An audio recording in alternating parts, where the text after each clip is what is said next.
Class 8। मैं Renu ma'am, आपकी हिंदी अध्यापिका। बेटा कल हमने संधि की थी, आज संधि का ही आगे करते हैं। हम स्वर संधि में कर रहे थे, जिसमें हमने 4 भेद स्वर संधि के कर लिए, दीर्घ, गुण, वृद्धि और यण। आज है अयादी संधि।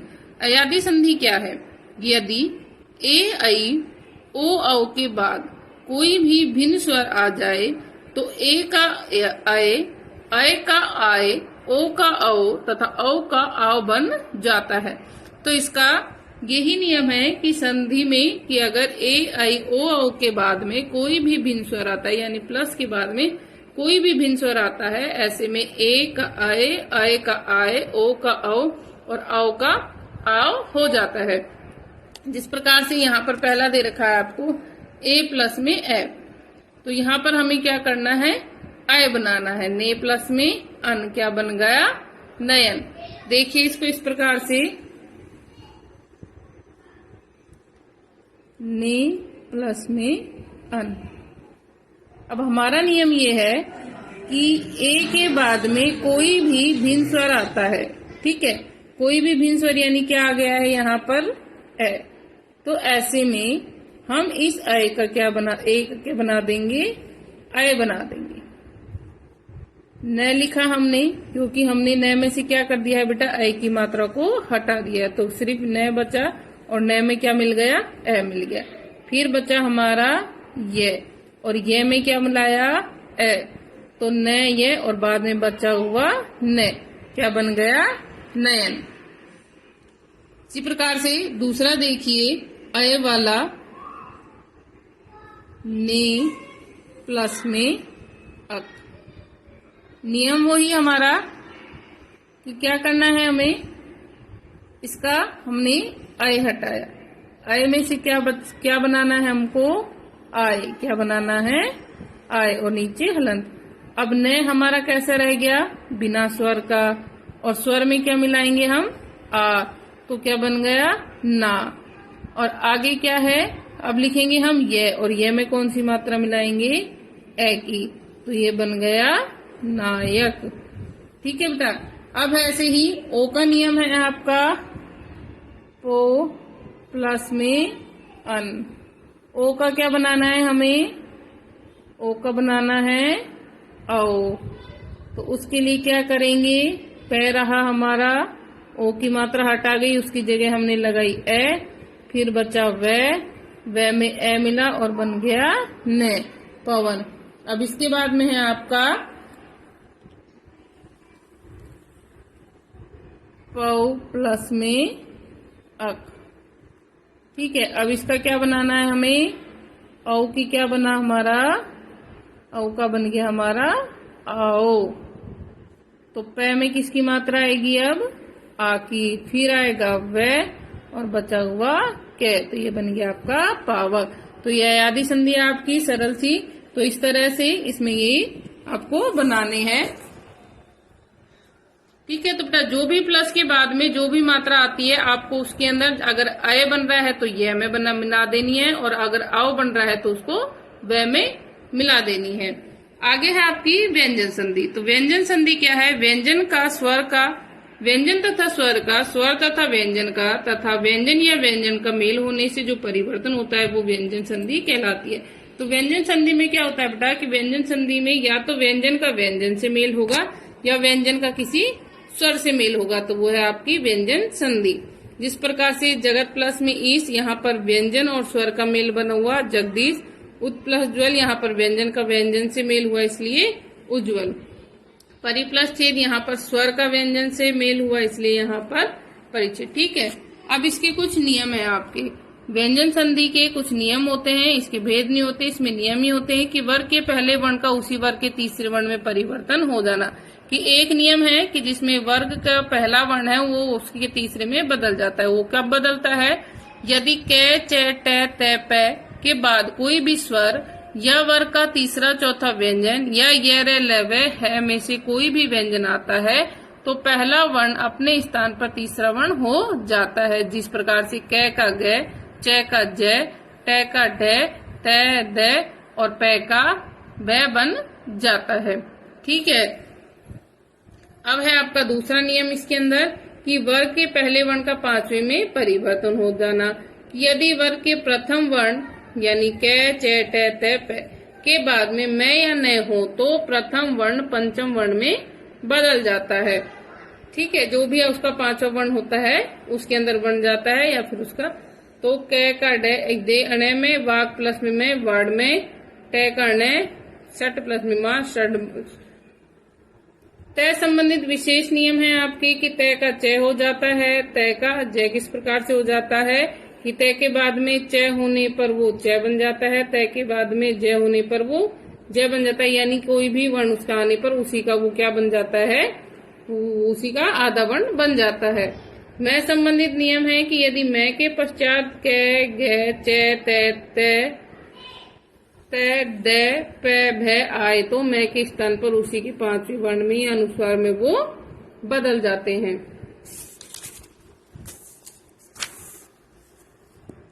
छह का कि जब स्वर के बाद में छह वर्ण हो तो वो चय छह हो जाता है। स का श होना, जब स से पूर्व ए आ के अलावा अन्य स्वर हो तो स का स में विशेष हो जाता है, जैसे कि वी प्लस में शम विषम, सु प्लस शुक्ति सुषुप्ति। न का न होना, यदि री रे श से परे न हो तो न हो जाता है। यदि री रे रे से परे न हो कि अगर प्लस से पहले री आता है, रे आता है या श होता है और उसके बाद में न होता है तो उसका न हो जाता है। फिर आपके विसर्ग संधि। विसर्ग संधि क्या है बेटा आपकी? विसर्ग के बाद स्वर या व्यंजन आने पर, कि विसर्ग के बाद में या तो स्वर हो या फिर व्यंजन हो। विसर्ग के बाद में स्वर या व्यंजन आने से जो विसर्ग में जो परिवर्तन होता है वो विसर्ग संधि कहलाती है। जैसे विसर्ग संधि के कुछ नियम, विसर्ग संधि है जैसे मन प्लस विज्ञान क्या हो गया, मनोविज्ञान। आगे है विसर्ग संधि के कुछ नियम कि विसर्ग के बाद में ए गे जय तय दे ने भय भय गे रे ले वे या मैं में से कुछ भी आता है तो विसर्ग का ओ हो जाता है।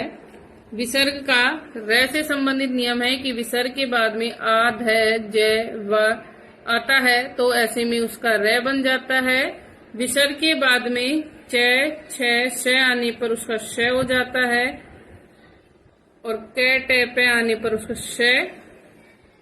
विसर्ग के बाद में स होना, कि विसर्ग के बाद में विसर्ग के बाद में तय या श होने पर उसका स बन जाता है और विसर्ग का लोप हो जाता है कभी कभी, और कभी कभी विसर्ग में कोई भी परिवर्तन नहीं होता है। अब है आपके इसके प्रश्नोत्तर। प्रश्नोत्तर बेटा आपने कल यहाँ 4 प्रश्न आपने कर लिए होंगे। आगे है व्यंजन संधि में किस किस का मेल होता है, तो ये आप उसकी परिभाषा में ही लिखा है कि व्यंजन संधि में व्यंजन या स्वर का मेल होता है। और अयादि संधि के 2 उदाहरण, तो अयादि संधि के आप कोई भी 2 उदाहरण लिखेंगे। अब है संधि विच्छेद। हिम प्लस अंशु क्या बना, हिमांशु। दीर्घ संधि पर्वत प्लस आरोहण, पर्वतारोहण, ये भी दीर्घ संधि। विद्या प्लस अर्थी, विद्यार्थी, दीर्घ संधि। मुनि प्लस ईश्वर, मुनीश्वर, दीर्घ संधि। लघु प्लस उत्तर, लघुत्तर, दीर्घ संधि। प्रति प्लस में एक क्या बना, प्रत्येक, यण संधि का उदाहरण। हिम प्लस आल्य, हिमालय, दीर्घ संधि। सिंह प्लस आसन, सिंहासन, दीर्घ संधि। कवि प्लस इच्छा, कविच्छा, दीर्घ संधि। गिरी प्लस ईश, गिरीश, ये भी आपकी दीर्घ संधि। लघु प्लस उर्मी, लघुर्मी, ये भी दीर्घ संधि। नो प्लस इक, नाविक, ये कौन सी संधि है आपकी, अयादि संधि। आगे आपके संधि विच्छेद करना है। दिगंबर, दिक plus Ambar, Digambar.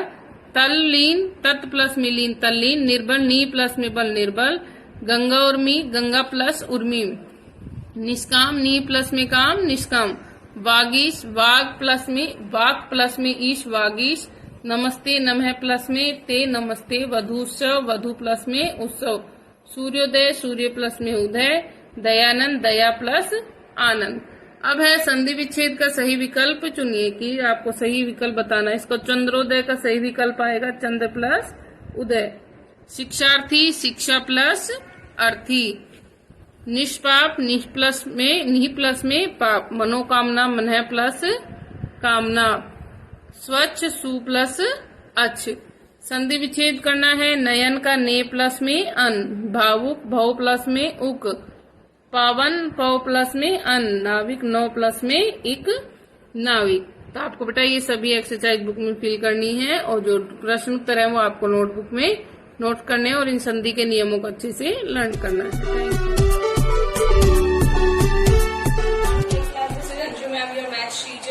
So let's start our today's maths class. In the previous class we discussed up to chapter number 5 and now next chapter is your chapter number 6, that is algebraic expression and identities. First of all, that is an algebraic expression. Algebraic expression is a combination of constant and variables and which are differentiating by the operations. Operations क्या क्या होते हैं हमारे पास? Plus, minus, division या multiplication, ठीक है। Now variables are what? Variables हमारे पास जो भी इंग्लिश अल्फाबेट होते हैं हमारे पास, उन सबको हम किसी भी वेरिएबल के उस कंसिडर में उनके उसमें कंसिडर कर सकते हैं। और कांस्टेंट क्या होते हैं? जो हमारे पास न्यूमेरिकल वैल्यूज होती है, या अगर डिफरेंशिएट कर दिया कि ये जो है जैसे एक्स है और एक्स को बोल दिया वहाँ पे कांस्टेंट, तो वो कांस्टेंट हो जाएगा। अदरवाइज एक्स क्या होगा हमारे पास? वेरिएबल। जो भी इंग्लिश अल्फाबेट होते हैं या कुछ अलग से स्पेसिफिक सिंबल जो होते हैं वो सब क्या होते हैं हमारे पास? वेरिएबल्स, ठीक है। So let's start our today's exercise, that is 6.1. So first question of this exercise is,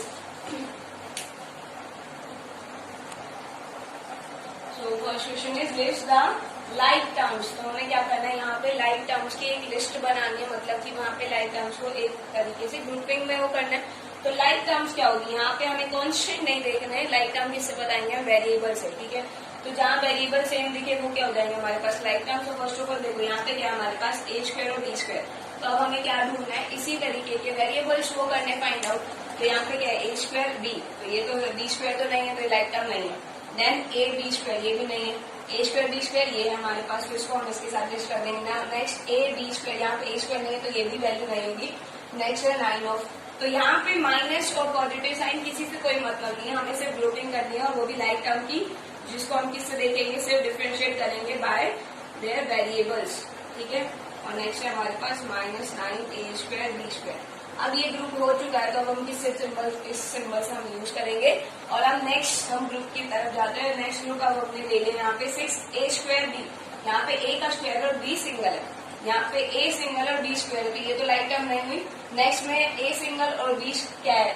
power में है, तो यहाँ पे ये भी नहीं है, तो हमारे पास क्या आ गया? सिर्फ ये नंबर किसी के साथ भी लाइक नहीं हो रहा, तो हम इसको ग्रुपिंग में लिखेंगे नहीं, क्योंकि ये हमारे पास किसी के लाइक ही नहीं है, तो हम इसको लिखेंगे नहीं। नेक्स्ट में ये दोनों इक्वल देगा, हमारे पास दूसरा ग्रुप क्या हो जाएगा? ए बी स्क्वायर और नेक्स्ट में 7 ए बी स्क्वायर, ठीक है। इसके अलावा कोई टर्म नहीं होगी यहाँ पे। तो लाइक टर्म्स क्या होगी हमारे पास? जिनमें वेरिएबल सेम है, अब हमें उनके न्यूमेरिकल, जो उनके कोफिशिएंट है, कोफिशिएंट मतलब जो न्यूमेरिकल पावर, जो न्यूमेरिकल उनके आगे लगे हुए हैं, उनसे हमें कोई मतलब नहीं है यहाँ पे। हमें सिर्फ क्या करना है? यहाँ पे वेरिएबल्स करना है। So next move to the next question, that is,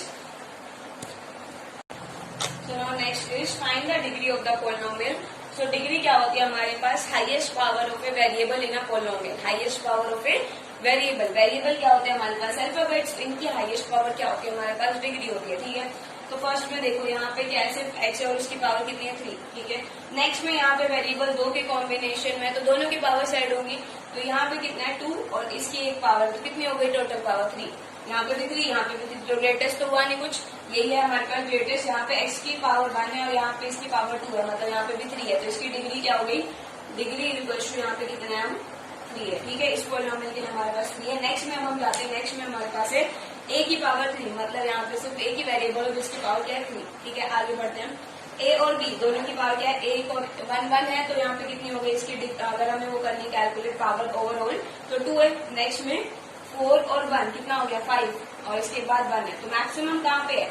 यहाँ पे, जो कि कितने हमारे पास? 5। यहाँ पे हमें कोई, यहाँ जो इसके आगे कोफिशिएंट्स है, जो न्यूमेरिकल वैल्यूज है, उनमें कोई ध्यान नहीं देना, सिर्फ हमें डिग्री देखनी है। और डिग्री क्या होती है? हाईएस्ट पावर होता है वेरिएबल, तो सिर्फ वेरिएबल में वो करना है। तो यहाँ डिग्री कितनी आ गई हमारे पास? 5, ठीक है। Now next question is, so next question is classify as monomial, binomial, trinomial, polynomial. Monomial क्या होता है? जिसमें एक टर्म होती है। टर्म मतलब कि प्लस साइन से डिफरेंट हो गए हैं, या किससे हो गए? माइनस साइन से डिफरेंशिएट हो गए, मल्टीप्लाई से या डिवीजन से जो डिफरेंशिएट कर दिए, उनको हम क्या मानेंगे? एक एक टर्म। जैसे फॉर एग्जांपल 7 और x है हमारे पास, 7 प्लस x, तो यहाँ पे कितनी टर्म्स है? 2 टर्म्स है, क्योंकि डिफरेंशिएट हो गया किस साइन से? प्लस साइन से, ठीक है।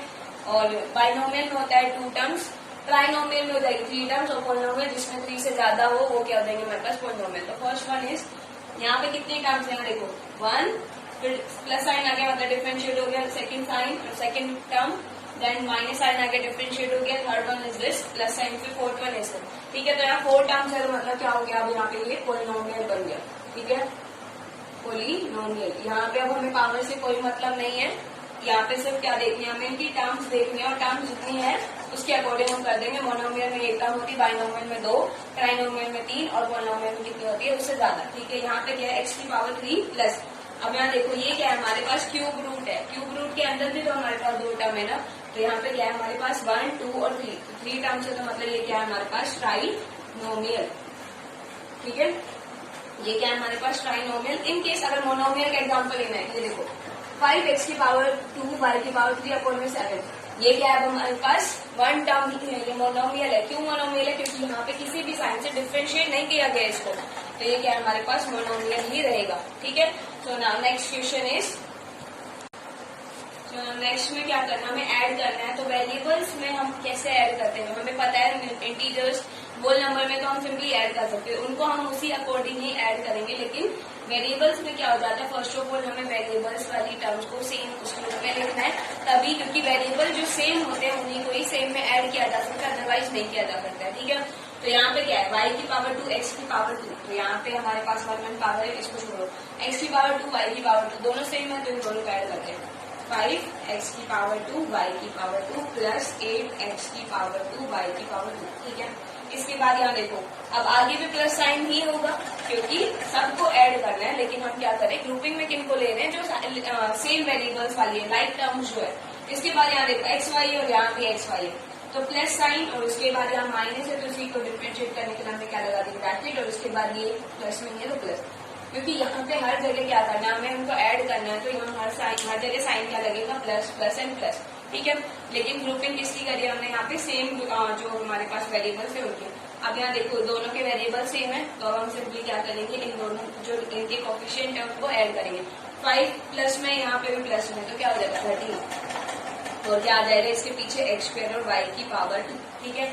नेक्स्ट में अब हमारे पास है, ये दोनों तो हमारे पास वेरिएबल सेम है, इसके बाद हमें क्या करना है, सिर्फ इनको ऐड करना है। -6 + 3 इंटीजर्स में हमने पढ़ा, जब डिफरेंट साइन होते तो क्या होता है वैल्यूज का सब्ट्रैक्शन, वैल्यूज को सब्ट्रैक्ट करना, हमारे पास आंसर आया 3, और एक्स वाई भी है। साइन किसका आएगा, जो बिगर टर्म के आगे, बिगर टर्म के आगे क्या है माइनस, तो यहाँ पे क्या आ जाएगा माइनस साइन, ठीक है। So this is the answer for first part. Now next एक और पार्ट ट्राई करते हैं। सो नेक्स्ट पार्ट में अब हमारे पास फर्स्ट ऑफ ऑल हमें वेरिएबल्स की वो करने ऐड करना है, तो मतलब वेरिएबल्स वाली टर्म्स को अलाइक वाली वेरिएबल टर्म्स को क्या करेंगे एक साथ, और दूसरी अलाइक वाली टर्म्स को हम एक साथ लिखते हैं, ठीक है। तो एडिशन करना मतलब हर जगह साइन क्या होगा प्लस, यहाँ पे देखो एक्स वाई जेड, ठीक है, तीनों वेरिएबल्स और एक एक पावर है। यहाँ पे देखो जेड की पावर 1, वाई की पावर 1 और एक्स की पावर 1, मतलब ये दोनों अलाइक है, तो हम इन दोनों को साथ साथ लिख देते हैं, x y z plus 4/5 of x y z. इसको जेड बाई एक्स की जगह आप ये भी लिख सकते हैं, क्योंकि ऑर्डर चेंज करने से उनका ये नहीं होता, क्योंकि देखो 2 × 3 × 4 क्या उसे कोई फर्क पड़ेगा अगर हम ऐसे लिख दें, वैल्यू तो सेम रहेगी ना, ठीक है। नेक्स्ट में अब हमारे पास है इन दोनों का सेम टर्म है, क्योंकि x² y², यहाँ भी x² y² है, तो इन दोनों को साथ लिखते हैं। प्लस लगाया यहाँ प्लस ही है, तो 1/3 x² y², और यहाँ प्लस से और माइनस से क्या होता है, ये माइनस टर्म हो जाएगी, ये क्या हो गया x² y², ठीक है। अब हमें इन्हें सोल्व करना है, तो यहाँ पे क्या हो जाएगा एलसीएम लेना पड़ेगा किसका, जो हमारे पास न्यूमेरिकल टर्म है, क्योंकि x y z तो हमारे पास सेम रहेगा, लेकिन यहाँ पे इसके लिए क्या लेना है एलसीएम। 17 5 का कितना होता है हमारे पास 5 7 35, 5 1 5 5 4 3 85, तो 85 इसका आंसर हो गया। अब इसको करना है 17 को डिवाइड करा 5 आया, 5 को -15 प्लस साइन है, और यहाँ पे क्या हो जाएगा 5 को करा 17 4 हमारे पास होता है 68, ठीक है। प्लस अब यहाँ पे भी एलसीएम लेना, और जो वेरिएबल है उनको तो सेम रखना है, और एलसीएम कितना आ गया 3 और 6 का 6, तो 3 2 तो 16 यहाँ पे हो गया, और ये माइनस साइन के साथ ये 7 जाएगा, ठीक है। सोल्व करा है, इसको क्या है दोनों साइन डिफरेंट है, क्या हो जाएगा वैल्यूज का सब्ट्रैक्शन, 16 में से 15 माइनस करने क्या आ जाएगा हमारे पास 53, और साइन किसका आएगा, जो बिगर टर्म के आगे बिगर टर्म के हमारे पास प्लस साइन वाली, तो क्या हो गया एक्स वाई जेड, और यहाँ पे 16 में से 7 गया हमारे पास क्या रहेगा -9/6 x² y²। अगर कैंसिल आउट होता है तो हम कैंसिल आउट करके लिख सकते हैं, अदरवाइज ऐसे भी छोड़ सकते हैं, ठीक है। नाउ नेक्स्ट पार्ट इज, तो नाउ नेक्स्ट वन है हमारे पास सबट्रैक्शन। सबट्रैक्शन इस वैल्यू का किसमें से करना है, इसमें से। तो जो फ्रॉम के बाद वैल्यू होती है उसी में से माइनस करना होता है। जैसे फॉर एग्जाम्पल हमारे पास सबट्रैक्ट 6 फ्रॉम 7, तो क्या लिखेंगे 7 माइनस 6। तो इसी तरह यहाँ पे भी यही होगा। तो 5mn minus 5n square minus 3 of n square this और माइनस, और यहाँ पे अब हमारे पास ये पूरा वेरिएबल इसीलिए हमने ब्रैकेट में लिखा है ताकि बाद में हम क्या कर देंगे साइन चेंज कर दें, क्योंकि इस साइन से क्या होगा ये सारी वैल्यूज चेंज होगी। ठीक है, जो ब्रैकेट के अंदर होगी सारी वैल्यूज चेंज होगी। तो 8mn माइनस 6n स्क्वायर। ठीक है, अब पहले हम इस साइन को ही अंदर ले जाते हैं। तो क्या हो गया 5mn minus 5n square minus 3m square n square. ठीक है, इस माइनस से ये हमारे पास क्या है साइन प्लस, तो माइनस प्लस माइनस हो जाएगा, तो माइनस होगा 5n दिस माइनस और प्लस अगेन माइनस 8mn और minus multiply with minus plus 6n square. ठीक है, अब हमें क्या करना है वही सेम लाइक टर्म्स को एक ग्रुप में, और उसके बाद जैसे कि साइन है तो यहाँ पे first of all 3m square और n स्क्वायर ये हमारे पास हुआ है। तो इन दोनों से क्या बन जाएगा हमारे पास, देखो यहाँ -3 यहाँ -4। जब भी माइनस माइनस मतलब सेम साइन का तो वैल्यूज का क्या होता है एडिशन, और साइन किसका आता है तो बिगर टर्म का आ गया। तो यहाँ -7 बन गया और m स्क्वायर n स्क्वायर हो गया। ठीक है, नेक्स्ट पे हम जाते हैं mn पे। ठीक है, mn हमारे पास है यहाँ पे 5 और यहाँ पे है -8। तो 5 माइनस 8 इज -3mn। नेक्स्ट है हमारे पास n स्क्वायर और यहाँ भी n स्क्वायर है। तो यहाँ पे क्या हो जाएगा 5 माइनस 5 और ये 6 है तो plus n square. So this is the answer for this question. So student, that is all for today. I hope you got all the content that I told you today. Welcome to our online classes. This is for class 8. In previous class, we have completed our 29th chapter of civics, and today we start our 30th chapter of civics, named Government at the Center. Today we do the long question answer of this chapter because we do the exercise and short question answer in previous classes. Let me start our class with the long question answer of this chapter. First question is describe in detail the composition of the executive. Executive का निर्माण कैसे होता है उसके बारे में हमें बताना है. Answer is composition of the executive. कि executive का composition. President is the head of the country, की जो प्रधान राष्ट्रपति होता है वो राष्ट्र का हेड होता है. अगर हेड ऑफ गवर्नमेंट पूछे तो पीएम है, और अगर हेड ऑफ कंट्री पूछे तो प्रेसिडेंट है. He acts on the advice of the PM and his council of minister. और वो काम किसकी सलाह पे करता है, प्रधानमंत्री और उसकी जो काउंसिल ऑफ मिनिस्टर है, जो उसका मंत्रिमंडल है, उसकी सलाह पे वो काम करता है. कौन, president. The President is the supreme commander of the defense forces and is the first citizen of India. कि जो सुप्रीडेंट है वो क्या है, सुप्रीम कमांडर है डिफेंस फोर्स का, चाहे वो एयरफोर्स हो, चाहे वो नेवी हो, चाहे वो अपनी आर्मी हो, तीनों का कमांडर है वो, और फर्स्ट सिटीजन ऑफ इंडिया है वो. और क्या है, फर्स्ट सिटीजन ऑफ इंडिया. बेटा यही आंसर हमने what is the role of president में भी किया था, क्योंकि प्रेसिडेंट का क्या रोल होता है, प्रेसिडेंट क्या भूमिका निभाता है, या एग्जीक्यूटिव का निर्माण कैसे होता है, तो दोनों सेम ही क्वेश्चन है. ठीक है, बस क्वेश्चन पूछने का तरीका अलग अलग है लेकिन क्वेश्चन सेम है. टर्म फॉर प्रेसिडेंट 5 years है. Elected by member of Lok Sabha, Rajya Sabha, Vidhan Sabha of states, MLA. की प्रेसिडेंट का जो कार्यकाल है वो 5 साल का होता है, और ये लोकसभा और राज्यसभा, विधानसभा के जो मेंबर्स होते हैं, जिनको मेंबर ऑफ लेजिस्लेटिव असेंबली कहते हैं, उनके द्वारा चुने जाते हैं. Our second question is give an account on of the law making procedure. की लॉ मेकिंग प्रोसीजर, नियमों का निर्माण कैसे होता है, तो उसके बारे में हमें बताना है. Answer is the law making procedure, parliament is responsible for law making in a country. कि जो हमारा संसद है वो जिम्मेवार होता है कानून बनाने के, किसी देश की कानून बनाने के लिए पार्लियामेंट, संसद जिम्मेवार होता है. Law introduced in A form of A bill. और जो नियम होते हैं, लॉ होते हैं, उनको एक बिल के रूप में फॉर्म किया जाता है संसद के अंदर, संसद के दोनों सदनों में. बेटा ये बिल बिजली का बिल या पानी का बिल नहीं है, ये बिल कानून को लेके है, लॉ को लेके है. नियम जो बनाए जाते हैं किसी देश के लिए, किसी सरकार में, तो उन्हीं को बिल कहते हैं. The 2 types of bill. Bill 2 types के होते हैं. फर्स्ट मनी बिल है। Money bill are those bills which are related to the finance of the country. कि मनी बिल क्या होते हैं? जो फाइनेंस से रिलेटेड होते हैं, किसी देश की वित्तीय अर्थव्यवस्था से जुड़े होते हैं। It introduced only in Lok Sabha, और इनको केवल लोकसभा के अंदर ही इंट्रोड्यूस्ड कराया जाता है। If Rajya Sabha not passed it in 14 days it naturally passed. और यदि राज्यसभा इसको 14 दिन तक पास नहीं करती है तो ये खुद ही पास हो जाते हैं। And send to the president for approval, और प्रेसिडेंट के पास अप्रूवल के लिए भेज दिए जाते हैं, सिग्नेचर के लिए भेज दिए जाते हैं। Our second is ordinary bill. It introduced in either house and discussed then it send to the other house. कि इसको हम किसी भी सदन में पेश कर सकते हैं, किसी भी हाउस में हम इसको पेश कर सकते हैं, और वहां पे इसको पास हो जाने के बाद, वहां पे इसके डिस्कस होने के बाद हम इसको दूसरे सदन में भेजते हैं। It must be passed in both houses, और इसको दोनों हाउसेज में पास होना जरूरी है। If bills are not resolve within 6 months a deadlock is created. कि यदि 6 महीने के अंदर कोई बिल पास नहीं होता है तो उसको डेडलॉक क्रिएट कर दिया जाता है, डेडलॉक मान लिया जाता है। Next point, after deadlock the president calls A joint session. उसके डेडलॉक के बाद प्रेसिडेंट एक जॉइंट सेशन बुलाता है। The member vote on bill and adopt a decision taken here. और मेंबर्स वोट करते हैं इस बिल के ऊपर और एक डिसीजन लिया जाता है, फिर उसको प्रेसिडेंट के पास साइन के लिए भेज दिया जाता है। अगर वो रिफ्यूज कर देता है तो पार्लियामेंट के अंदर उसके ऊपर दोबारा चर्चा के लिए वो आता है, और it passed again and send to president. और उसको दोबारा से पास किया जाता है और उसको प्रेसिडेंट के पास सिग्नेचर के लिए भेज दिया जाता है।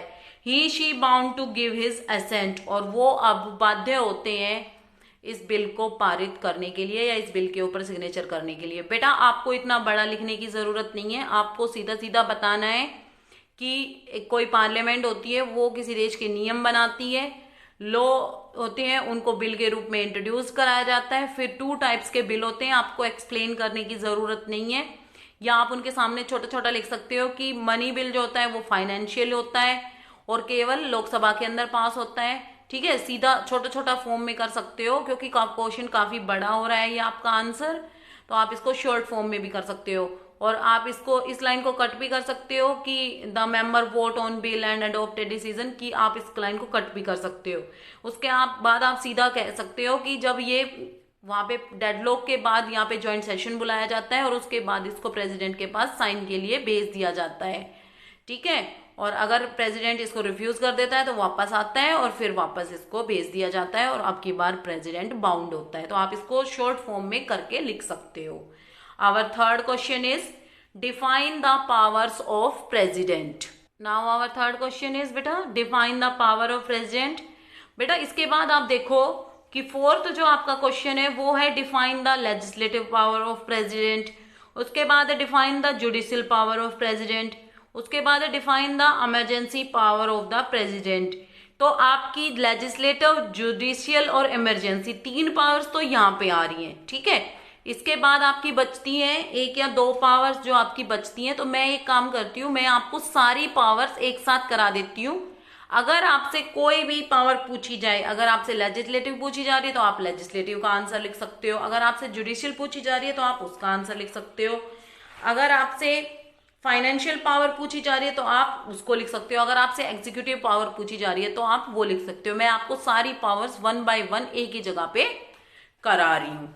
तो हम स्टार्ट करते हैं our powers of the president, की राष्ट्रपति की जो शक्तियां होती हैं। फर्स्ट है legislative power, summon and progress both houses of parliament, कि जो सम्मन, बुलावा पत्र और टालना दोनों हाउसेस, ये मतलब कि पार्लियामेंट के अंदर जो के बोथ हाउसेस में ये होता है, और ये प्रेसिडेंट करता है कि या तो सम्मन भेज सकता है या उसको टाल सकता है, किसी भी सत्र को टाल सकता है।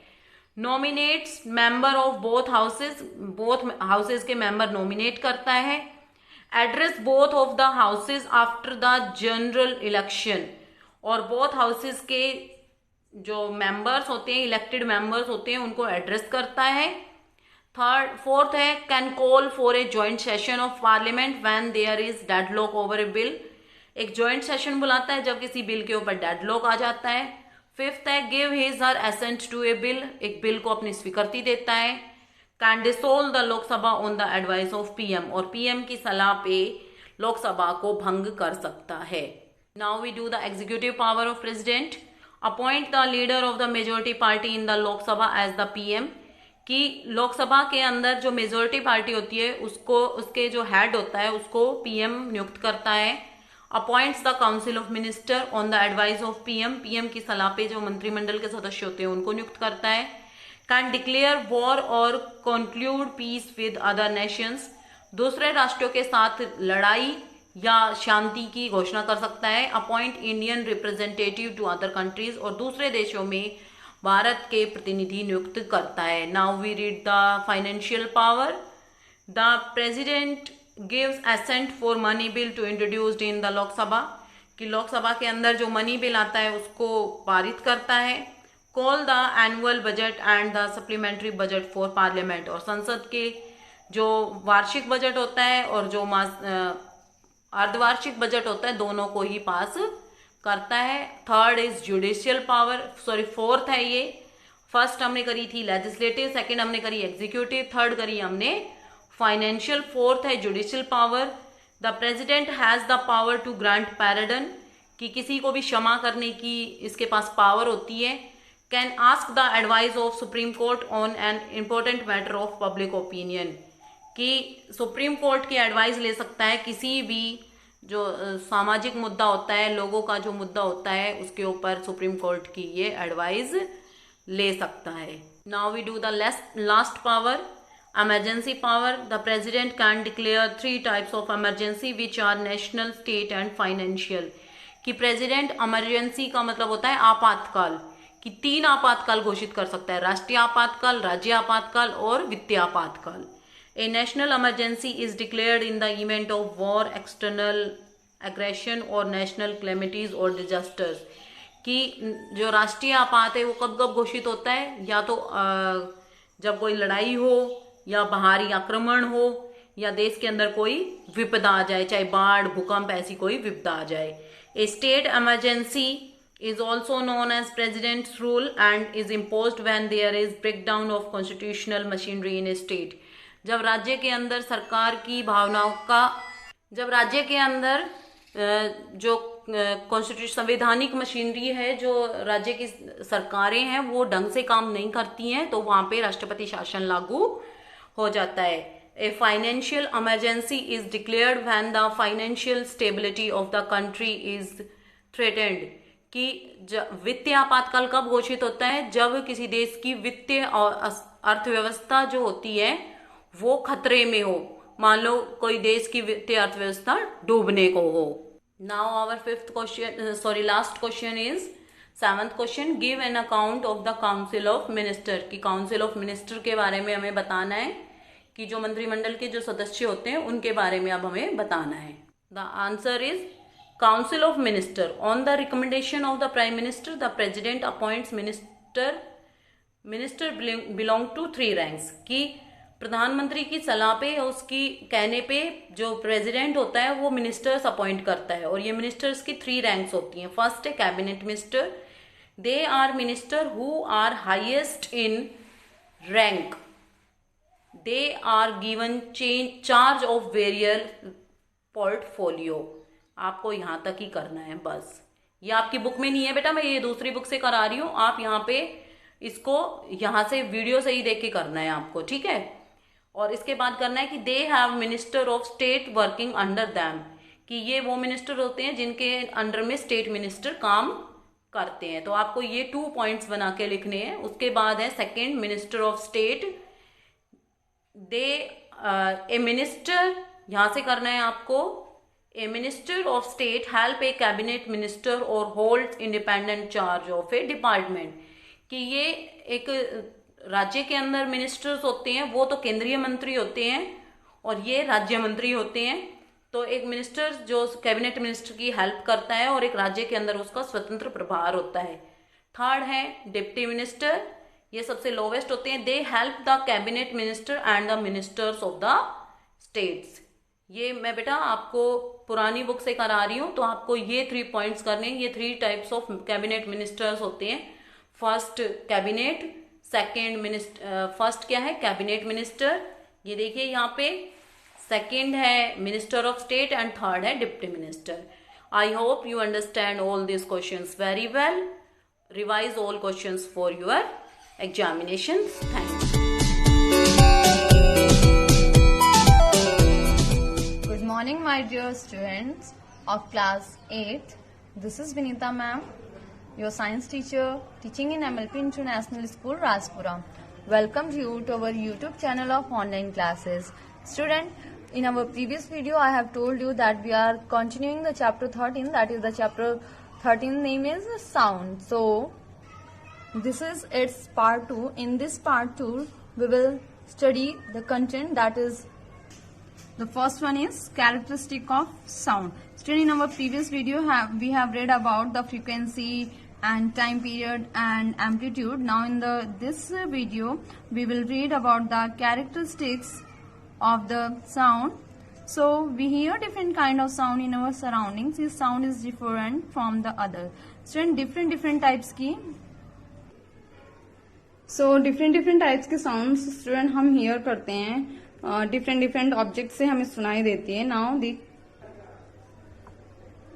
सी one sound different from the others in 3 fundamental particulars that we call the characteristics. 3 different types होती हैं, मतलब कैरेक्टरिस्टिक्स होती हैं. On the basis we can classified the sound और we can categorise the characteristics of the sound. The first one is loudness, the second one is pitch and the third one is quality or timbre.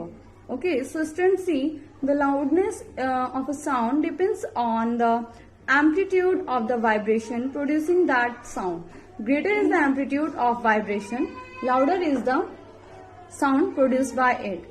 See what happens student, जो loudness होती है sound की वो किसके ऊपर depend करती है, amplitude के ऊपर. स्टूडेंट बिकॉज मैंने आपको बताया था कि एम्पलीट्यूड देखिए क्या होता है. एम्पलीट्यूड जो होता है स्टूडेंट वो किसी भी वाइब्रेटिंग बॉडी का जो डिस्प्लेसमेंट होता है from mean point two it's extreme point. Okay, mean point से किसी भी ऑब्जेक्ट का एक्सट्रीम पॉइंट तक जो मूवमेंट होता है उसका जो वाइब्रेशन क्रिएट होता है दैट क्रिएट्स द एम्पलीट्यूड. उसे हम स्टूडेंट क्या बोलते हैं, एम्पलीट्यूड बोलते हैं. So the loudness of the sound depend upon the amplitude, because जो ऑब्जेक्ट जितना वाइब्रेट करेगा उसकी लाउडनेस उतनी ही ग्रेटर होगी. The greater is the amplitude of the vibration, louder is the sound produced by it. So the student already मैंने आपको बताया that कि एम्पलीट्यूड अगर वाइब्रेशन ऑफ ऑब्जेक्ट, वाइब्रेशन ही जो होता है वो एम्पलीट्यूड होता है. तो एम्पलीट्यूड जो होता है किसी भी वाइब्रेटिंग ऑब्जेक्ट का जो डिस्प्लेसमेंट होता है that is the amplitude. Okay, तो किसी भी वाइब्रेटिंग ऑब्जेक्ट का जो एम्पलीट्यूड होगा जितना ग्रेटर होगा साउंड उससे उतनी ही ज्यादा प्रोड्यूस होगी. Okay, now the next is loudness of a sound also depends on the quantity of the air that is made to vibrate. Loudness of sound is described in decibel unit. The sound above 80 decibel becomes physically painful. student देखिए loudness of a sound जो होती है, किसी भी sound की जो loudness होती है वो क्वांटिटी ऑफ एयर पर भी डिपेंड करती है. This was the first condition and this is the second condition. Student, तो इसमें सी क्या होता है कि किसी भी साउंड की जो लाउडनेस होती है वो किस पे, सो स्टूडेंट जो क्वांटिटी ऑफ एयर होता है उससे भी साउंड जो होती है, लाउडनेस जो होती है वो डिफर करती है. बिकॉज क्या होता है स्टूडेंट कि जो एयर होता है एयर से ही वाइब्रेशन आप कह सकते हो, मीन्स जो साउंड होती है वो एयर से ट्रैवल होकर के आती है, that is made to vibrate. See यहाँ पे मेंशन किया हुआ है कि साउंड डिपेंड करती है क्वांटिटी ऑफ एयर पे, that is made to vibrate. Because air जो होता है दैट इज द मीडियम, वो एक ऐसा मीडियम होता है that is required by the vibrating object. वो वाइब्रेटिंग ऑब्जेक्ट के थ्रू रिक्वायर्ड होता है. Only because of the air object vibrate कर पाता है, आप कह सकते हो ऐसा. Okay, the loudness of sound is described in decibel and its unit is decibel, that is small D and capital B. ये हम इसी तरीके से इसी फॉर्म में लिखेंगे. Student, you can't write it in the capital D small B. अगर आप ऐसा कुछ भी राइट करते हो it would be wrong, but the unit is decibel, and you should be right, you must be right it in only this form. Okay, now if we were talking that ये 80 decibels, अगर किसी भी sound की जो loudness है वो मोर than 80 decibel होती है, दैट कैन बी पेनफुल, वो आपको मतलब बेरेबल नहीं होगी, उससे आपके ईयर में प्रॉब्लम्स वगैरह हो सकती हैं, ईयर ड्रम जो हो सकता है वो डैमेज हो सकता है. सो मोर देन 80 डेसिबल जो साउंड होती है we can't hear that. Okay, now see this is the table, that is you have to learn it. Okay, because you can understood it also. See the sound rocket at take off, जो rocket take off होने वाला होता है उसकी जो loudness होती है sound की, that is the 200 decibel. Dangerously loud मतलब बहुत ही ज्यादा लाउडनेस कैसी होती है, बहुत ही ज्यादा डेंजरसली होती है. डेंजरसली होती है, दैट इज द रीजन कि वो मतलब कोई पास से नहीं, आपने देखा होगा जहाँ पे सोसाइटी वगैरह या फिर आप कह सकते हो दैट मीन्स जहाँ पे लार्ज पॉपुलेशंस वगैरह रहती हैं वहां से वो टेक ऑफ नहीं किया जाता है. And the next is aircraft engine, जो एयरक्राफ्ट इंजन होता है, aircraft that comes under the aeroplane वगैरह आप कह सकते हो, उसके अंदर जो होता है उसका 100 to 200 होता है, दैट इज पेनफुली लाउड. ये ऑल्सो होता है because it is also more than 80 decibel. The next is heavy traffic. Traffic जो आपने देखा होगा समटाइम पॉपुलेटेड एरियाज में जो ट्रैफिक होता है, heavy traffic, I am talking about the heavy traffic. You can say that the metropolitan cities के बारे में बात कर सकते हैं. तो उसका जो ट्रैफिक होता है दैट इज द 90 डेसिबल, वो भी वेरी लाउड होता है. Loud music like DJ, loud speakers आपने देखे होंगे, सुने होंगे, उनका भी 90 डेसिबल होता है. वो भी ऑल्सो मतलब ये कैटेगरी डिफाइन की गई है कि ये बहुत ही ज्यादा हाईली होता है एंड इससे लो कैटेगरी है, that is the moderate and that is the faint. Okay, मतलब the next one is ordinary conversation, जो नॉर्मली हम बातचीत करते हैं वो हमारी होती है 40 to 60, that is called the moderate because ये हेयरेबल होती है, ऑडिबल होती है, मीन्स सुनने की योग होती है. एंड विस्पर जो हम किसी के कान में फुसफुसा कर कहते हैं, यू नो दैट इज, तो वो क्या होता है 20 डेसिबल होता है, दैट इज द फेंट, मतलब बहुत ही धुंधला सा आप कह सकते हो, लाइक दैट होता है. Okay, so these all were the table that describe you the different types of objects and their sound or their loudness. Okay, now move to the next, that is our topic pitch. We are going to talk about the pitch. Student, pitch जो होता है ये भी हमारा sound के ही characteristics के अंदर आता है. So pitch is that characteristics which determines the shrillness of the sound. So the pitch is the second characteristics जो कि shrillness of the sound. Shrillness मतलब जो भी हम बोलते हैं उसमें जो कंपन आती है, मतलब करके जो साउंड सी आती है लाइक दैट, तो वो जो आप कह सकते हो वो पिच होती है, हाई पिच, लो पिच, इस तरीके से. If you press the keys of a harmonium one after another, the different sounds are hear due to the difference in the pitch. See student, देखिए ये एग्जाम्पल मेंशन किया हुआ है कि we are talking about the harmonium. Harmonium की जो हम keys press करते हैं तो उसकी जो कीज होती हैं उनके अंदर जो साउंड प्रोड्यूस होता है वो इसीलिए होता है क्योंकि उनकी डिफरेंट पिच डिसाइड की गई है. उस पिच की वजह से ही डिफरेंट साउंड हमें हियरेबल होता है, means I mean to say that audible होता है. The next is pitch of a sound depends upon the following 2 factors. जो पिच ऑफ अ साउंड होता है वो 2 फैक्टर्स पर डिपेंड करता है. The frequency of the vibrating body, किसी भी बॉडी का किसी भी vibrating object, vibrating here is all because क्योंकि हम साउंड के बारे में बात कर रहे हैं, तो वाइब्रेटिंग बॉडी जो साउंड प्रोड्यूस कर रही है उसकी जो फ्रीक्वेंसी होती है that decide the pitch and relative motion between the source and the listener. जो सोर्स है मीन्स जिसमें से साउंड प्रोड्यूस हो रही है and the listener, the person who is listening that sound, उन दोनों के बीच का जो रिलेटिव मोशन होता है, मीन्स द ऑब्जेक्ट जो मूवमेंट हो रहा है आप उसको कह सकते हो, that is the relative motion between the source and the listener. So इस तरीके से ये पिच डिपेंड करती है आपकी इन दोनों कैटेगरी पे, 2 फैक्टर्स पे. The next is here mention किया हुआ है low frequency wave, low pitch sound. Okay, low frequency wave, low pitch sound. यहाँ पे फ्रीक्वेंसी वेव देखो बहुत ही लो है, ओके यहाँ पे जो डिस्टेंस है 1 सेकेंड में बहुत ही लेंदी है, तो ये जो है लो है, तो इसमें से पिच भी लो है, मीन्स इसकी पिच कम है।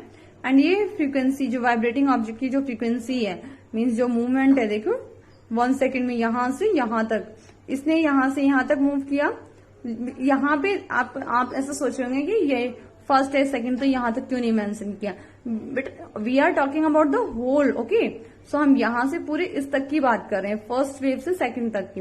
तो ये जो होता है हमारा 1 से लेकर यहां तक ये कंप्लीट माना जाता है 1, and after that it is the second one. Okay, so यहां से फर्स्ट स्टार्टिंग से एंड तक का जो 1 सेकंड में इसने इतनी डिस्टेंस को ट्रेवल किया है, और इसने यहां से सिर्फ इतनी डिस्टेंस को ट्रेवल किया है, तो this is the pitch. Okay, ये लो पिच हो गया एंड ये हाई पिच हो गया, बिकॉज इसकी फ्रीक्वेंसी हाई है, ये यहां से यहां तक का डिस्प्लेसमेंट हुआ। ओके, बिकॉज देखिए फ्रीक्वेंसी क्या होता है, किसी भी मतलब फ्रीक्वेंसी क्या होता है स्टूडेंट, मैंने आपको लास्ट अवर प्रीवियस वीडियो में मैंने बताया था कि किसी भी वाइब्रेटिंग ऑब्जेक्ट के थ्रू जो 1 सेकेंड में मूवमेंट होता है, तो ये 1 सेकेंड में यहां से यहां तक हुआ है, बट इसमें तो यहीं से तक हुआ है, so that decide the low और high pitch. Next is student quality or timbre. This is the third characteristic of the sound. Quality or timbre is the characteristic of sound by means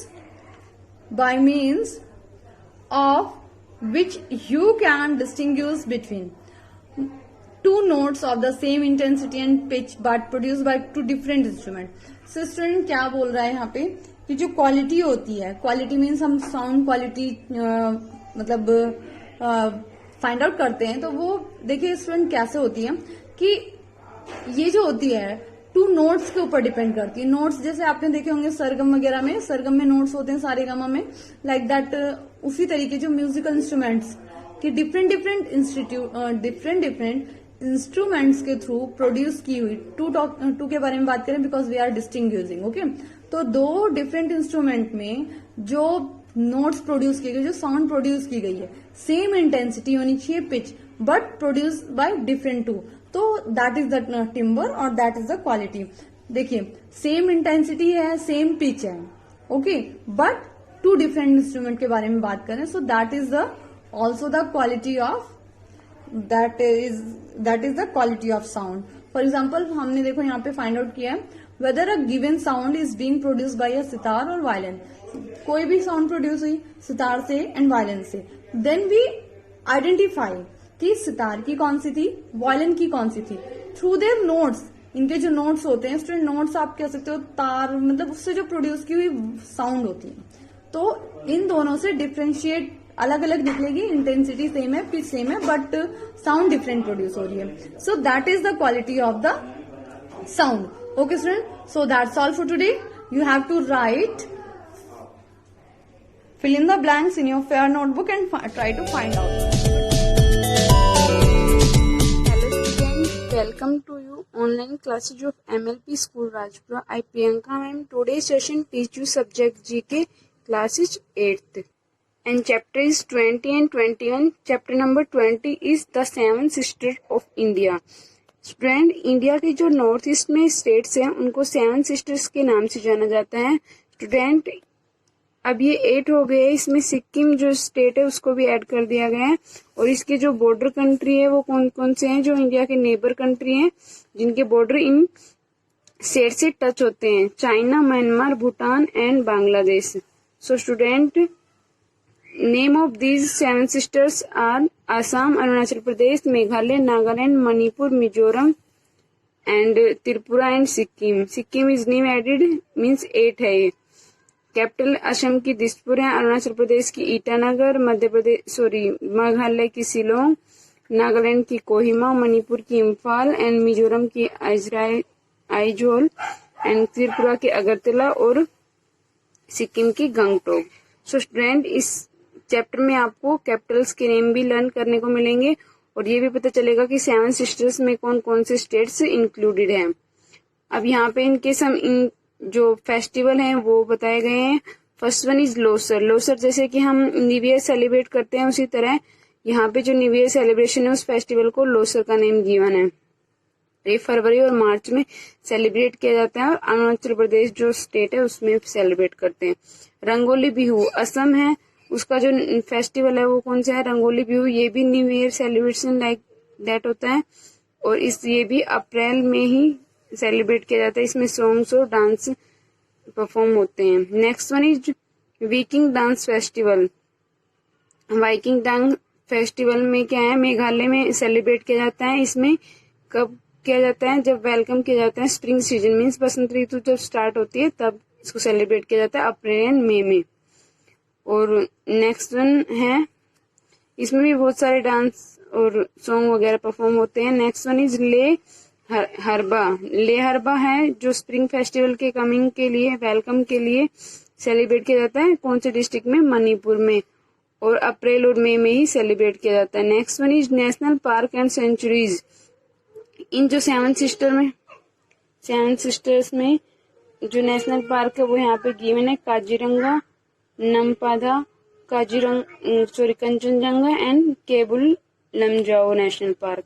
जो काजीरंगा है वो किस लिए famous है, असम में है ये, और ये वन हॉर्न वाले जो एक सींग वाले डायनासोर और एशियाटिक जंगली भैंसे इनके लिए फेमस है। नेक्स्ट वन, ये जो नेशनल पार्क है वो अरुणाचल प्रदेश में है, नामदा, और ये टाइगर, लियोपार्ड, क्लाउड लियोपार्ड और स्नो लियोपार्ड के लिए फेमस है। स्टूडेंट, क्लाउड जो लियोपार्ड होते हैं वो होते हैं, मीन्स इसके जो स्किन होती है उस पे टेक्सचर क्लाउड की तरह होता है। स्नो वाले में स्नो की तरह जो टेक्सचर होता है, इसलिए इनके नेम अलग अलग गिवन है। काजीरंगा है वो सिक्किम में है, और ये याक और मस्क डियर जो कस्तूरी हिरण है उसके लिए फेमस है।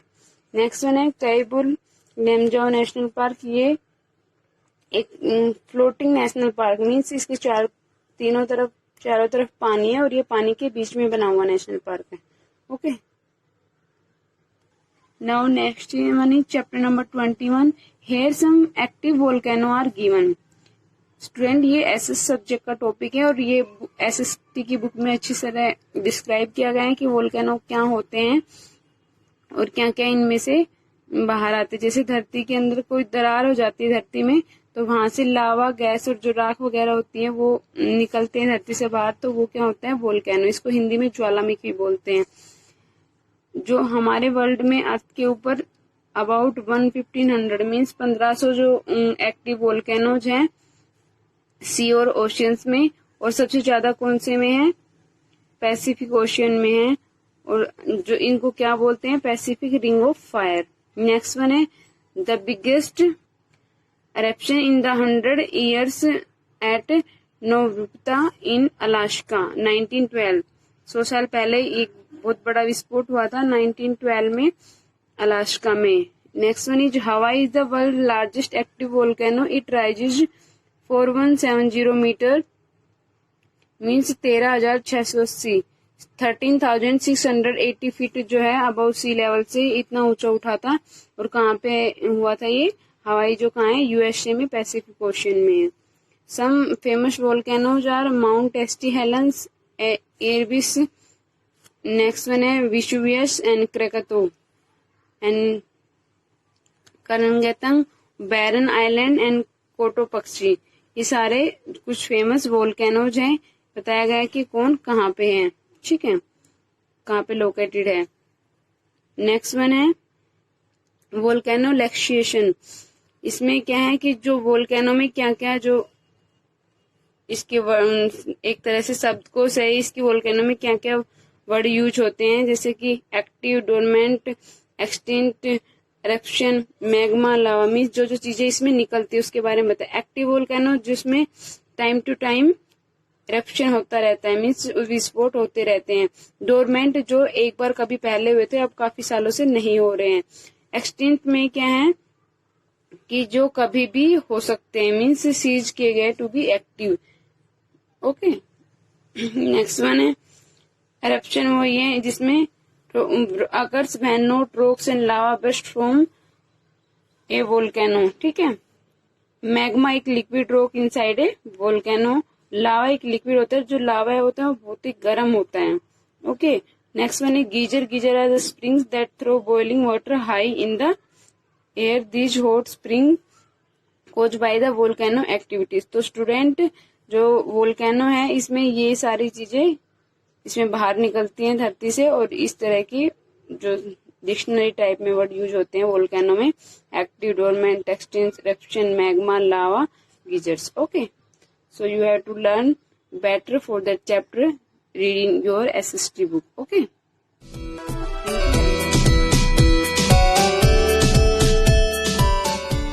So student, let us start for class 8 chapter number, this is chapter number 5 and we have already done, sorry, this is the chapter number 6 and we have already done the question answer of this question. Now today we will start the true false statement. अब इसका statement according to the chapter के according ही हमें इसमें बताना है. यहाँ पे फर्स्ट देखिए, mention of the creature like fairies, evils and monsters are found in mythological of the different countries. ये स्टेटमेंट ठीक है क्योंकि जो है इसमें क्रिएचर्स के बारे में फेरी टेल्स है, इवल है या मॉन्स्टर है, जो भी मैथोलॉजिकल स्टोरीज है वो कंट्रीज के अकॉर्डिंग टू दी गई है. ये स्टेटमेंट आपका ट्रू है. नंबर 2 देखिए, basilisk could kill from their poisonous bites only. और जो बेसिलिस्क है वो अपनी जो है ये पॉइजनस बाइट से ही लोगों को मार सकती है, उनसे एबिलिटी होती है. नंबर 3 देखिए, the monster lived in an underground मेज. ये भी स्टेटमेंट ठीक है क्योंकि वो जो है किंग के द्वारा जो अंडरग्राउंड मेज बनाई जाती है उसमें मॉन्स्टर रहते थे. अब ये देखिए number 4, the dragon was a legendary reptilian monster. ये भी जो है आपका स्टेटमेंट ठीक है क्योंकि ड्रैगन जो है कुछ लोग मानते थे कि रेप्टालियन मॉन्स्टर है. और नंबर 5 देखिए, the literally meanings of the word unicorn is one horn. और मोस्टली जो है क्या यूनिकॉर्न को एक शब्द में ये वन हॉर्न के नाम से जाना जाता था. तो ये जो है इसका ये स्टेटमेंट फॉल्स है आपका, वो इसको वन हॉर्न नहीं कहा जाता था. नंबर 6 का देखिए, the phoenix was a bird that never died. तो ये जो है फोनिक्स जो है नेवर डाइड शब्द गलत है. They just use to live long life, यानी कि अप टू 500 ईयर्स. तो अब यहाँ पे देखिए, the phoenix could live up to about 500 years. ये स्टेटमेंट आपका ट्रू है. तो 500 जो है ईयर्स तक ये फोनिक्स जो है वन टाइम जो है रहते थे. अब यहाँ पे देखिए, ये है आपका fill in the blanks using suitable word from the lesson. अब ये जो फिल इन द ब्लैंक्स जो दिए हुए हैं इसमें जो है आपको अकॉर्डिंग टू जो है बुक के चैप्टर के आपको यहाँ पे वर्ड्स लिखने हैं. तो मैंने already I have just fill it for you. Just see, some mythological creature were terribly evil and dangerous. तो यहाँ पे आपका according to the chapter evil आएगा, इवल एंड डेंजरस. अब नंबर 2 देखिए, basilisk lived in a Libyan desert and was considered to be very very wet. तो यहाँ पे लिबियन डेजर्ट आएगा. अब नंबर 3 देखिए, the monster lived in an underground maze built under the palace of Minos the king of. ये है tree. तो यहाँ पे क्या आ गया आपका आंसर, प्लेस आएगा, पैलेस. तो अब 4 का देखिए, these dragons could burn the cities, take away treasures and kill people. ये ड्रैगन जो है वो बर्न कर देते थे सिटी को और खजाना लेकर के लोगों को मार देते थे. तो यहाँ पे आपका आ गया ट्रेजर्स. तो यहाँ पे 5 का देखिए, it was set that the horn of unicorn had medical power. तो यहाँ पे जो है हॉर्न जो था यूनिकॉर्न का वो मेडिकल पावर से जो है उसमें मेडिकल पावर थी. तो यहाँ पे इसका हॉर्न आएगा. अब देखिए number 6, the lung stood for the power of the king. अब लंग जो है वो वर्ड जो है वो पावर मानी जाती थी किंग की. तो यहाँ पे वर्ड आपका लंग आएगा according to the chapter lesson के. अब नंबर 7 देखिए, The Arabians believed that only one phoenix lived at a time. यानी कि अरेबियंस का मानना था कि एक फोनिक एक टाइम में एक ही फोनिक जिंदा रह सकते थे. फोनिक्स तो उसमें दोबारा कोई दूसरी नहीं होती, एक टाइम में वो एक ही होती थी जो कि 500 साल तक जिंदा रह सकती है. ये स्टूडेंट सी, यहाँ पे है column A, write the synonyms of the following words.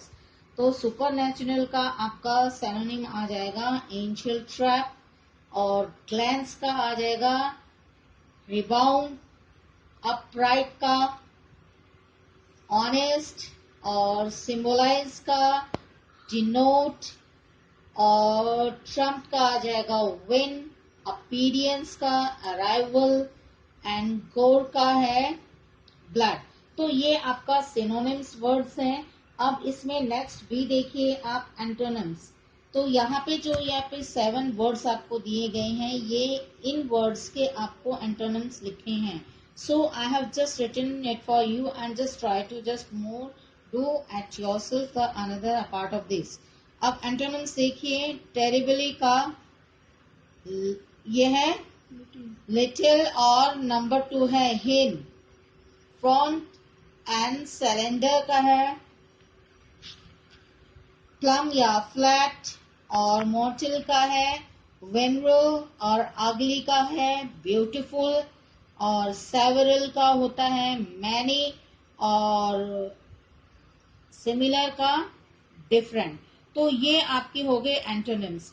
अब यहाँ पे देखिए student, now this I would like to tell you only the meaning of this questions and you have to just write the sentences of your own. Fantastic का मतलब होता है बहुत खूब, what a fantastic day today. तो ये आप इस तरह से लिख सकते हो। अब इसका देखिए फोक, ये है फोकलेरी, तो ये है लोक साहित्य। There are different type of focal stories in the this time different in the different countries. तो ये आप इसका लिख सकते हो। अब ये फ्लैश का देखिए मांस, तो mostly monster use to eat human flesh. तो आप ये इस तरह से इसका सेंटेंस लिख सकते हैं। यह है सर्पेंट का मतलब होता है टेढ़ा मेढ़ा, सांप या टेढ़ा मेढ़ा भी कहते हैं कि mostly some creatures are like that serpent. तो ये आप इस तरह से उसका बना सकते हो। ट्रेजर का होता है खजाना, mostly king use to keep so many they had treasures. तो ये आप इसका लिख सकते हो। और उसी तरह से ड्यू ड्रॉप से ओस की बूंदे, मोस्टली ये है phoenix bird use to have an dew drops. तो ये इसका जो है इसमें चैप्टर में भी है। और ये है गोल, ये इसको कहते हैं हम तिकोना कपड़ा। तो mostly in flag is use 4 type of cloth. तो हम ये भी लिख सकते हैं कि हम फ्लैग जो झंडे कई बार हम कहते हैं तिकोन रूप में कपड़े से बनाते हैं। तो ये आपका सेंटेंसेस है। So student I have just also explain you, और यहाँ पे मैंने आपको इसका मीनिंग्स भी बता दिया है। And apart of that you have what you have to do, you have to just write the sentences of your own. So student अब जो है इसमें नेक्स्ट चैप्टर हम आपको नेक्स्ट वीडियो में बताएंगे। आज के इस वीडियो में सिर्फ इतना ही। And what you have to do the same as usual, you have to just like the video, share it, subscribe the channel, and don't forget to click on the bell icon. So thank you, take care. This is for 8th class students. We completed with the chapter non-infinitive book exercise with some topic. Now let's start with the next topic. We completed with the use of to and to. Now let's start with the next topic, that is infinitives to make sentences compact. Compact sentences को बनाने का मतलब होता है small and easy to carry, means छोटे sentences लेकिन उनका मतलब जो होता है वो सेम होना चाहिए। ये मैंने आपको प्रीवियस वीडियो में बताया था। Now I will tell you the book exercise on the basis of this topic. Now you can see here the book exercise. Rewrite these sentences by replacing the highlighted word or phrase with an infinitive. Make other changes as required. अब जो highlighted words है इनको change करके हमें इन्हें infinitive sentences में frame करना है, और अगर कोई और वर्ड चेंज होता है तो उसको भी हम चेंज कर सकते हैं। Now you can see the video. First is Emily has many sisters whom she want to give. इतना ही लिखेंगे, must provide for नहीं लिखेंगे। On the basis of this we use this sentence. My aunt promised that she would bring. तो इसकी जगह हम क्या प्रूव करेंगे, she to bring। वुड के प्लेस पे हम यूज करेंगे bring। Vintage fabrics for me. So you can see here the remaining sentences. As you see this sentence also. It is said that से स्टार्ट नहीं करेंगे, इसका answer होगा the new managing director to be a very brilliant women. इतना ही लिखेंगे, starting का जो है हमारे पास उसका नहीं लिखेंगे. So students, like this we completed the book exercise. As you can see here, I have done for you. Now let's start the next topic, that is infinites to join sentences.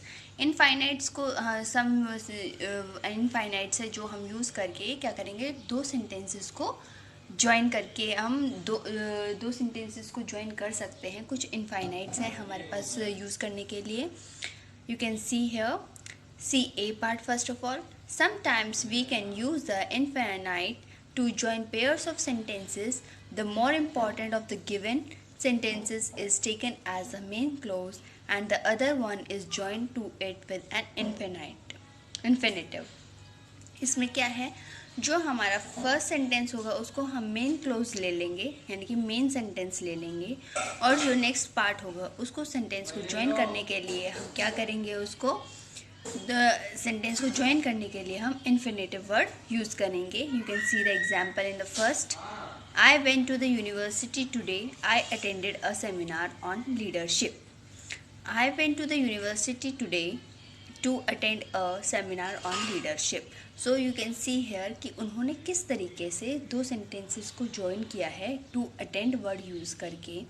ऐसे ही हम और sentences को use करेंगे, उस sentence को use करेंगे जैसे हमने फर्स्ट सेंटेंस में किया था, ऐसे ही.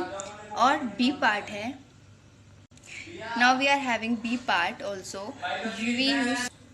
We also use to enough to join pair of sentences. Now we are having some another more words of infinitive to join two pairs of sentences. You can see the example also. To, enough, to, ऐसे words हम भी use कर सकते हैं to join the pairs of sentences. Now we are having you are having a book exercise. On the basis of this, I want to tell you that you will just first of all you will try on your own. Then on the next video, in the next video I will tell you how you are going to join two sentences. Ankit showed me his shell collection. So he was happy. इन दोनों sentences को join करके जो भी यहाँ पे आपका word आना चाहिए उसको वर्ड इन्फिनेटिव वर्ड को पुट करके आप इस सेंटेंस को कंप्लीट करेंगे. इस तरीके से आपको ये काम करना है. Now let's start with the next topic, और इसको ट्राई कीजिए. In the next video I will tell you the solutions. Now let's start with the next topic. And next topic is participles to join sentences. अब हम participles word use करेंगे to sentences को join करने के लिए. अभी तक हमने क्या किया था, हमने इन्फिनेटिव वर्ड्स यूज़ किए थे ज्वाइन करने के लिए दो सेंटेंसेस को, लेकिन अब हम पार्टिसिपल्स वर्ड भी यूज़ करेंगे दो सेंटेंसेस को ज्वाइन करने के लिए. Now you can see the A part. Just as infinitives, the more important sentence can be use as the main clause and the verb in the other sentences is converted into a participle. Same वैसे ही करेंगे. बस अब इसमें क्या करना है, हमें जो फर्स्ट सेंटेंस होगा, इम्पॉर्टेंट सेंटेंस होगा, उसको तो हम मेन क्लोज ले लेंगे, उसको हम मेन क्लोज मान लेंगे अपना, और जो दूसरे सेंटेंस में वर्ब होगी उसको हम पार्टिसिपल में चेंज कर देंगे. जो हमारी वर्ब होगी उसको हम पार्टिसिपल में चेंज कर देंगे. बेटा ध्यान से सुनिएगा. जो हमारी जो वर्ब होगी अनदर सेंटेंस में, उसे हम पार्टिसिपल में चेंज करेंगे. Ril was in Paris for 2 years. She trained as a ballerina. सो इसमें ट्रेंड जो वर्ड है ये वर्ब है, और इस वर्ब को हम पार्टिसिपल में चेंज करेंगे बाय पुटिंग ing. आपको पता है हम पार्टिसिपल्स में क्या पुट करते थे, ing. When I was discussing the different kinds of infinite non-infinite verbs, then I tell you about participle, कि participle को हम कैसे यूज करेंगे, कैसे लिखते हैं, by putting ing in the verb. हम वर्ब के साथ ing पुट करके और क्या करेंगे, उसको पार्टिसिपल्स बनाते हैं. On the basis of this also we are having a book exercise also. So इसमें भी हमें क्या दिया हुआ है, combine these pairs of sentences by using participles. आप इस सेंटेंस में भी क्या करना है, आपको पार्टिसिपल्स करने हैं जो हमारे पास वर्ब्स हैं सेकेंड सेंटेंस में. जैसे नूपुर इज़ रिच, ये तो हमारा मेन क्लोज हो गया. She can afford a luxurious life style. She can affording a luxurious life style.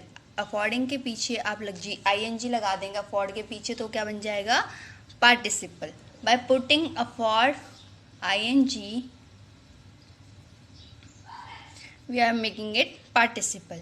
Like this, identify the verbs. जो verbs हैं सेकेंड सेंटेंस में, उस verb को अंडरलाइन करके आपको क्या करना है, आपको उसके पीछे ing पुट करके उसको पार्टिसिपल बनाना है. So like this, do this work and do this exercise in your rough notebook. In your rough notebook, just try these questions in your rough notebook.